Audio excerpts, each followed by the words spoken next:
அனைவருக்கும் கணித வணக்கம். இப்போ பார்க்க போகிறது 6ஆம் வகுப்புக்குரிய கணக்கு முதல் பருவம். பயிற்சி 1 மூன்றாவது கணக்கை பார்க்க போகிறோம். கொடுத்துள்ளதை வரிசைப்படுத்தி முடிக்க அப்படின்னு சொல்லி கொடுத்துருக்காங்க. என்ன கொடுத்துருக்காங்க பாருங்க, 10 கோடி, கோடி, 10 லட்சம் குறைச்சிக்கிட்டே வரோம்.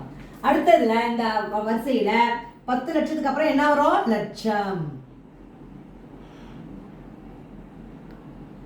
அதுக்கப்புறம் என்ன வரும்? 10,000. வரிசைப்படுத்தி எழுதுறப்ப குறைச்சிட்டே வர்றப்ப 10,000.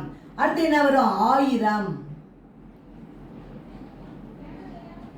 அடுத்து என்ன வரும்? 100. அடுத்து 10, 1. இது வரிசைப்படுத்தி நம்ம குறைச்சிக்கிட்டே எழுதிட்டு வந்திருக்கோம். 1, 10, 100, 1000, 10,000, லட்சம், 10 லட்சம், கோடி, 10 கோடி. இந்த மாதிரி இடமதிப்புகள் நம்ம படிக்கணும். புரிஞ்சுங்களா?